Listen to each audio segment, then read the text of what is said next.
स्वागत है students. Question है कि a stone of relative density k is released from rest on the surface of a lake. ठीक है। If viscous effects are ignored, the stone sinks in water with an acceleration of. Question का पहले अर्थ समझ लो कि यहाँ पर क्या कहना चाहता है। क्वेश्चन ये कह रहा है कि स्टोन का जो रिलेटिव डेंसिटी है वो k है। रिलेटिव डेंसिटी का मतलब हो गया density of the stone by density of water, ठीक है ना। Release from rest on the surface of a lake, lake के सरफेस में स्टोन को ऐसे रिलीज कर दिए। अब स्टोन का चूंकि वजन है, तो स्टोन का वजन है, इसके चलते ये नीचे डूबना चाहेगा। तो नीचे डूबना चाहेगा, तो नीचे डूबने का कारण क्या है कि जो वेट है नीचे की तरफ, वो ऊपर का जो अपथ्रस्ट है उससे ज्यादा हो गया, और उसके चलते ये नीचे डूबना चाहेगा। तो नीचे जब डूबेगा तो इसका एक्सेलरेशन क्या होगा, यही क्वेश्चन में पूछा जा रहा है। तो क्वेश्चन में तुम देखो कि यहाँ पर जैसे एक स्टोन हम लिए हैं। अब ये स्टोन है, अब इसका वेट नीचे लगेगा और अपथ्रस्ट ऊपर लगेगा।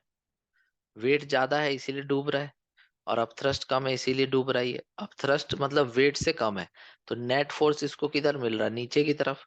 तो नेट फोर्स अगर इसको नीचे की तरफ मिल रहा है तो नेट फोर्स बराबर ma कर देंगे, और एक्सेलरेशन वहां से हम कैलकुलेट कर लेंगे। तो देखो कैसे बनाएंगे। सबसे पहले इधर लगा दो वेट, और ऊपर क्या है, अपथ्रस्ट। तो वेट का वैल्यू कितना होगा, वेट मतलब ब्लॉक का वेट है ना, ब्लॉक का वेट है।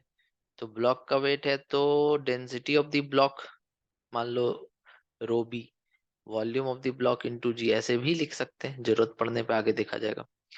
और अपथ्रस्ट क्या होता है, अपथ्रस्ट ये तो पहला हो गया mg। दूसरा अपथ्रस्ट क्या होता है, अपथ्रस्ट होता है डेंसिटी ऑफ द लिक्विड या जो भी वाटर यहाँ गिवन है, इनटू वॉल्यूम, तो पूरा ब्लॉक ही डूबा हुआ है यहाँ पे, इनटू जी। ठीक है। तो net force equal to Newton's law से हम लोग क्या जानते हैं, net force equals to ma। मेरे को एक्सेशन चाहिए, तो ma इक्वल टू हम क्या लिख सकते हैं, नेट फोर्स क्या है, नीचे का फोर्स ज्यादा है या ऊपर का, नीचे का कितना है mg, और ऊपर का कितना है fb। तो ये एक इक्वेशन बन गया मेरे पास। अब सारा वैल्यूज यहाँ पुट करेंगे हम। तो ma equals to mg minus fb का value, density of water, volume of the block into g. ठीक है, क्लियर है यहाँ तक। अब यहाँ से मेरे को a चाहिए, तो a इक्वल टू उधर m को ले जाकर के डिवाइड कर दो, तो क्या आ जाएगा, g minus rho w vb, density of water, volume of the block submerged into g upon m। अब m का वैल्यू भी हम निकाल के रखे थे यहाँ पे।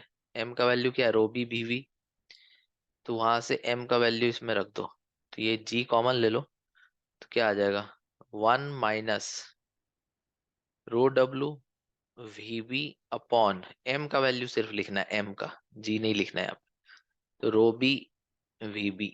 अब देखो यहाँ से vb से vb कैंसिल हो गया, तो एक्सेलरेशन इक्वल टू क्या आ गया, g 1 माइनस डेंसिटी। अभी रिलेटिव डेंसिटी जो क्वेश्चन में गिवन था, रिलेटिव डेंसिटी जो क्वेश्चन में गिवन था, वो रिलेटिव डेंसिटी का मतलब क्या होता है, density of the block by density of water.